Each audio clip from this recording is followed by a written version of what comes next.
എല്ലാ കൂട്ടുകാർക്കും നല്ലൊരു ദിവസം ആശംസിച്ചുകൊണ്ട് മാമ്പഴത്തിന്റെ പുതിയ വീഡിയോയിലേക്ക് സ്വാഗതം. നമുക്ക് നേരെ ഗൗരിയുടെ ശങ്കറിന്റെ ഒക്കെ ഇന്നത്തെ ഒരു അടിപൊളി വിശേഷത്തിലേക്ക് അങ്ങോട്ട് പോയാലോ. ഇന്നത്തെ വിശേഷത്തിൽ കാണിച്ചിരിക്കുന്നു പറഞ്ഞിട്ടുണ്ടെങ്കിൽ ഗൗരി ശങ്കർ സംസാരിച്ചുകൊണ്ടിരിക്കുകയാണ്. ഈ സമയത്ത് ഗൗരി പറയുന്നുണ്ട്, എനിക്ക് സഹിക്കാൻ പറ്റുന്നില്ല ശങ്കറെ, കമലടുത്ത് അത്രമാത്രം വിഷമത്തില്ല. ശേഖരൻ നന്നാലും ഇങ്ങനെ ഒരു ക്രൂരത കാണിക്കണ്ടായിരുന്നു പറയാ. ഞാൻ വെറുതെ വിടാൻ ഉദ്ദേശിച്ചിട്ടില്ലെന്ന് പറയണം. പെട്ടെന്ന് ശങ്കർ പറഞ്ഞു, ഗൗരി നീ വേണ്ടാത്ത പണിക്കൊന്നും പോകണ്ട, അറിയാലോ ഇതിനു മുമ്പ് നീ പരാതി കൊടുത്തപ്പോ എന്തൊക്കെയാ സംഭവിച്ചെന്നുള്ളത്. അതുകൊണ്ട് നീ ഇപ്പൊ നമ്മുടെ കാര്യം മാത്രം ചിന്തിച്ചാൽ മതി, വേറെ ഒന്നിനെ പറ്റി ചിന്തിക്കണമെന്ന് പറയണം. പക്ഷെ എന്നിട്ടും ഗൗരിയുടെ മനസ്സ് തണുത്തില്ല. പിന്നീട് ശങ്കർ ഗൗരിയെ പതുക്കെ തന്നോട് ചേർത്ത് നിർത്തുന്നുണ്ട്. അതെ, നമുക്കിപ്പോ അല്ലേ തന്നെ 100 കൂട്ടം കാര്യങ്ങൾ ആലോചിക്കാനുണ്ട്. അതിന്റെ ഇടയ്ക്ക് ഇനി വേണ്ടാത്ത വയ്യാവലി ഒന്നും പിടിച്ച് തലയെ വെക്കണ്ട കേട്ടോ എന്നും പറഞ്ഞുകൊണ്ട് ഗൗരിയെ ചേർത്ത് പിടിക്കുകയാണ്. നമുക്ക് സ്നേഹിക്കാനുള്ള സമയമേ ഉള്ളൂ, നമുക്ക് അങ്ങോട്ട് അടിച്ചു പൊളിച്ച് പ്രേമിച്ച് നടക്കാന്നേ എന്നൊക്കെ പറഞ്ഞ് ഗൗരിനെ ആശ്വസിപ്പിക്കുകയാണ്. പിന്നീട് കാണിക്കുന്ന പറഞ്ഞിട്ടുണ്ടെങ്കിൽ വൈകുന്നേരം ഇപ്പൊ ആദർശ് വീട്ടിലേക്ക് വരുമായിരുന്നു. ആദർശ് വീട്ടിലേക്ക് മുത്തശ്ശി അവിടെ നിൽക്കുന്നുണ്ട്. അപ്പൊ മുത്തശ്ശിയെ കണ്ടുപിടുതന്നെ ആദർശ് ബാഗിനകത്തുനിന്ന് മുത്തശ്ശിക്കുള്ള മെഡിസിൻസ് ഒക്കെ എടുക്കുകയാണ്. എന്നിട്ട് മുത്തശ്ശി ദേ ഇൻസുലിന് ഗുളിക എല്ലാം ഉണ്ട് കേട്ടോ, ഇനി 1 മാസത്തേക്ക് മുത്തശ്ശിക്ക് ഗുളിക ഇല്ലാന്ന് പറഞ്ഞേക്കരുത്. ശരി മോനെ എന്ന് പറഞ്ഞ് മുത്തശ്ശി അത് മേടിച്ച് നോക്കിക്കൊണ്ടിരിക്കുക. അല്ല വേണി എന്തേ കണ്ടില്ലോ എന്ന് പറയാണ്. അവളെ അടുക്കളയിലെങ്ങാനും കാണും, അല്ലെങ്കിൽ ഇപ്പൊ പണ്ടത്തെ പോലെ ഒന്നുമില്ല, അവൾക്ക് ഇച്ചിരി ഉത്തരവാദിത്തമൊക്കെ വന്നിട്ടുണ്ട്. ഇപ്പൊ നന്ദിനിയുടെ കൂടെ അടുക്കള കയറി സഹായിക്കും. ഇന്ന് അവള് ബാങ്കിൽ വന്നില്ലായിരുന്നു ചോദിക്കുകയാണ്. ബാങ്കിലോ? എപ്പം? അല്ല ഇന്ന് അവള് ബാങ്കിലേക്കാന്ന് പറഞ്ഞ് പോന്നായിരുന്നു. പിന്നെ അവിടെ അവള് മാളിൽ കയറി കുറെ സാധനങ്ങളൊക്കെ വാങ്ങിച്ചാണ്ടാ വന്നേന്ന് പറയണം. ഒരു ഞെട്ടലുണ്ടായി. ദൈവമേ, എന്നിട്ടാണോ അവളങ്ങ് തന്നെ എങ്ങാനും വിളിച്ചത്? ഈ സമയത്ത് വേണി അങ്ങോട്ട് കടന്നു വരുന്നേ. വേണി ചോദിച്ചു, എന്താ ആദർശേട്ടൻ ഇവിടെ വരെ നിന്ന് കളഞ്ഞെന്ന് ചോദിക്കണം. അല്ല വേണി, നീ ഇന്ന് ബാങ്കിൽ വന്നായിരുന്നു എന്ന് ചോദിക്കുകയാണ്. എന്താ ആദർശേട്ടാ അങ്ങനെ ചോദിച്ചേ? ഞാനെങ്ങും വന്നില്ലോ എന്ന് പറയണം. അപ്പോഴാണ് ആദർശന് ശ്വാസം നേരെ വീണേ. അല്ല ആദർശേട്ടൻ എന്താ അങ്ങനെ ചോദിച്ചേ? ആദർശേട്ടൻ ഇന്ന് ബാങ്കിൽ ഇല്ലായിരുന്നല്ലേന്ന് ചോദിക്കുകയാണ്. പെട്ടെന്ന് ആദർശം ഒന്ന് ഞെട്ടി. എന്താ ആദർശേട്ടൻ ഞെട്ടിയത്? ഒന്നുമില്ല, ഞാൻ ബാങ്കിൽ നിന്ന് എവിടെ പോവാനാ, ഞാൻ ബാങ്കിൽ തന്നെ ഉണ്ടായിരുന്നല്ലോ എന്ന് പറയണം. ഓ അങ്ങനെ, ഞാൻ ചുമ്മാ ഒരു തമാശ പറഞ്ഞല്ലേ, ആദർശേട്ടൻ ഇന്ന് പരീക്ഷിച്ചല്ലേന്ന് പറയണം. മുത്തശ്ശി ചോദിച്ചു, അപ്പൊ നീ ബാങ്കിൽ ഇല്ലായിരുന്നോടാന്ന് ചോദിക്കും. എന്റെ പൊന്നു മുത്തശ്ശി, ഞാൻ വെറുതെ ആദർശേട്ടനൊന്നും പരീക്ഷയല്ലേന്ന് പറയാണ്. ആദർശിന്റെ മുഖം വിളറി വെളുത്തു. വല്ലാത്തൊരു ബുദ്ധിമുട്ടായിപ്പോയി. പിന്നീട് ആദർശ് പറഞ്ഞേ, ഞാൻ അകത്തേക്ക് ചെല്ലട്ടെ എന്ന് പറയാണ്. എന്താ ആദർശേട്ടാ, ആദർശേട്ടൻ ഇത്ര തിരക്കെന്താന്ന് ചോദിക്കണേ. ഒന്നുമില്ല. പിന്നീട് വേണി അങ്ങോട്ട് അടുത്തേക്ക് ചെല്ലുവാണ്. അടുത്തേക്കിന്റെ ബാഗ് ഇങ്ങ് താട്ടേന്ന് പറയാണ്. ബാഗ് മേടിക്കാൻ തുടങ്ങുന്ന സമയത്താണ് ഫോൺ ബെല്ലടിച്ച ആദർശിന്റെ. ആദർശേട്ടാ കോൾ അടിക്കുന്നു. അതെന്താ ആദർശേട്ടൻ നോക്കാത്തേന്ന് ചോദിക്കുകയാണ്. പെട്ടെന്ന് ആദർശ, അതെ റോങ് നമ്പറാന്ന് പറയാ. റോങ് നമ്പറോ? ആദർശേട്ടൻ എങ്ങനെ കാണാതെ റോങ് നമ്പറാന്ന് പറയണേ? അത് ഫോൺ എടുത്ത് നോക്കിയല്ല റോങ് നമ്പർ ആണോ അല്ലാത്ത നമ്പറാണെന്ന് അറിയാൻ പറ്റുള്ളൂ. ഇപ്പൊ ദിവ്യ ഞാൻ ഒക്കെ ഉണ്ടോ മുമ്പേ അറിയാനായിട്ടെന്ന് ചോദിക്കണം. അല്ല ഇതിനു മുമ്പ് വിളിച്ചിട്ടുണ്ടായിരുന്നു, അവരോട് ഞാൻ വ്യക്തമായിട്ട് പറഞ്ഞ റോങ് നമ്പരാ, ഇനി ഇങ്ങോട്ട് വിളിക്കില്ലെന്ന്. പിന്നെ ഞാൻ വിളിച്ചോണ്ടിരിക്കുവോന്ന് പറയാം. മുത്തശ്ശി പറഞ്ഞു, അന്നൊരു കാര്യം ചെയ്യ, നീ ഫോൺ എടുത്തിട്ട് കാര്യം പറ അവരോട് എന്താന്നുള്ളത്. അവരോട് പറഞ്ഞാൽ മനസ്സിലാകണ്ടേ മുത്തശ്ശി, അത് അവര് നിർത്തിക്കോളും. അപ്പൊ ആദർശം മനസ്സിൽ പ്രാർത്ഥിക്കുക, എന്റെ ഭഗവാനെ ഇനി രഞ്ജു വിളിക്കരുതേ, രഞ്ജു വിളിക്കുന്നറിയാം, അവൾ എന്തിനാണോ വിളിക്കുന്നത്, എത്രയും പെട്ടെന്ന് അവളുമായിട്ടുള്ള സൗഹൃദം ഒഴിവാക്കണം, അല്ലെങ്കിൽ പണി പാലും വെള്ളത്തിൽ കിട്ടും. അങ്ങനെയൊക്കെ മനസ്സിൽ വിചാരിക്കുകയാണ്. ഈ സമയത്ത് ഫോൺ എടുക്കാണ്ട് വേണി അങ്ങോട്ട് ഇരുന്നു.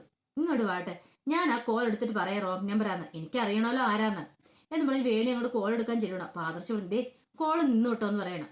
എന്നാലും വേണി പറഞ്ഞു, ആദർശേട്ടൻ എന്താ കോള് തന്നാല്, ആ ഫോൺ എന്റെയിലേക്ക് തരുവാണെങ്കിൽ ഞാൻ നോക്കൂല ആരെ വിളിച്ചെന്നുള്ളത്, ഞാൻ അവരുടെ മറുപടി പറഞ്ഞോളാം. ഇനിയിപ്പൊ ആദർശേട്ടന് പറയാൻ ബുദ്ധിമുട്ടാണെങ്കിൽ എന്ത് പറയണമെന്ന് എനിക്ക് നന്നായിട്ട് അറിയാം. ഈ വേണിയുടെ അടുത്താ അവരുടെയൊക്കെ ഒരു കളി എന്ന് വേണി പറയാണ് എന്നും പറഞ്ഞുകൊണ്ട് ആദർശിന്റെ പോക്കറ്റിൽ നിന്ന് ഫോൺ എടുക്കാനും കൂടി ചെല്ലുമ്പത്തേനും ആദർശ കൈ അങ്ങോട്ട് തട്ടി മാറ്റുവാണ്. അപ്പൊ വേണിക്ക് തോന്നി, ഈ മത്താപ്പിന് എന്തോ ഒരു കള്ളത്തരം ഉണ്ടല്ലോ. അങ്ങനെ അടുത്ത് ചെന്നപ്പോഴത്തേനും വേണിക്ക് വേറൊരു സ്മെല്ല് അനുഭവപ്പെട്ടു. ഇതെന്താ ആദർശേട്ടാ വേറെ സ്മെല്ല്? ഇത് ആദർശേട്ടൻ ഇല്ലാത്ത സ്മെല്ലാണല്ലോ. വേണി നിനക്ക് വെറുതെ തോന്നാന്ന് പറയണം. കള്ളം പറയരുത് എന്റെ അടുത്ത്, ഈ സ്മെല്ല് ആദർശേട്ടന്റെ അല്ല, ഇത് വേറെ എവിടുന്നോ ഒരു കിട്ടിയ സ്മെല്ല.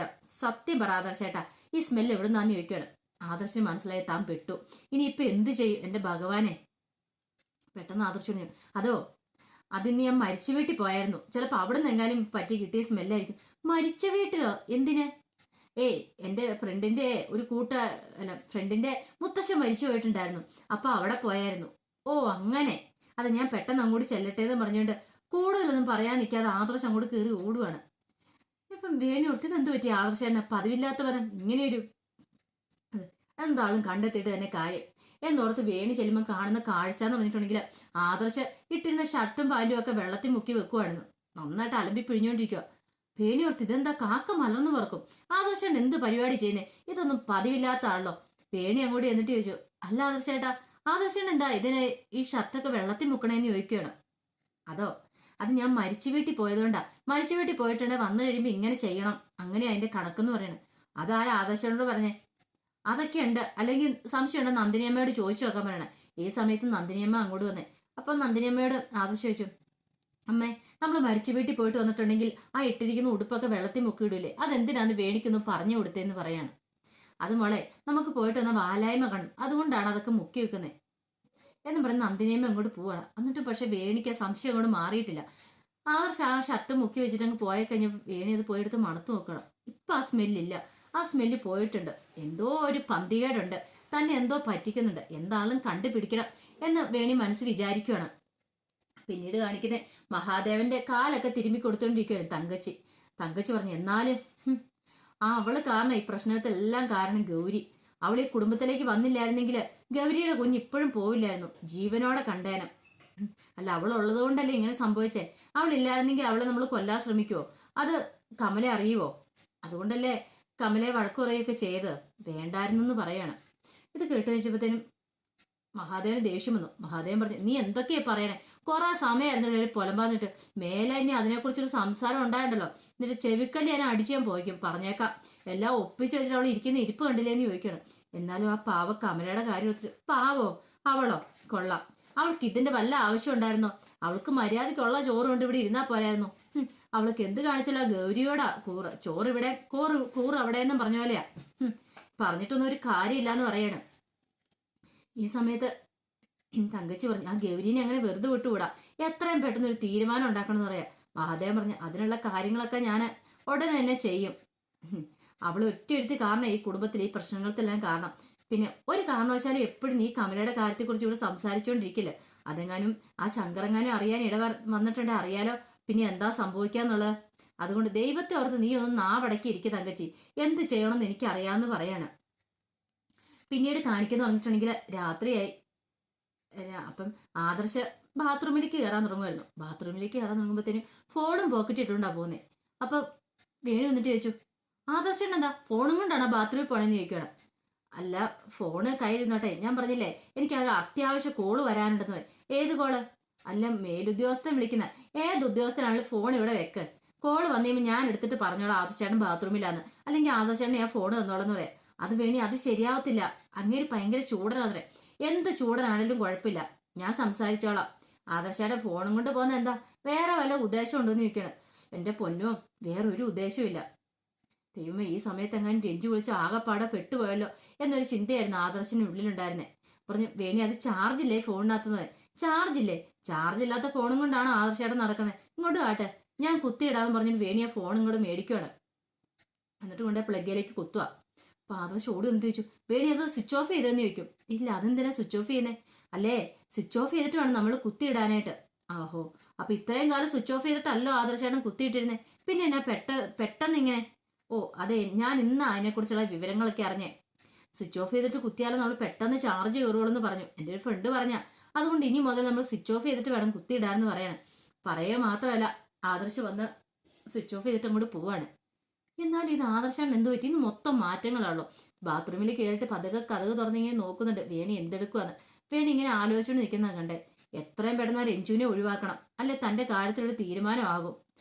അവള് സൗഹൃദമെന്ന് പറഞ്ഞ് കൂടിയേക്കുന്ന അവളുടെ വേറെ എന്തൊക്കെയോ ഉദ്ദേശമാണ് മനസ്സിൽ. അങ്ങനെ ആദർശ് കരുതുന്നുണ്ട്.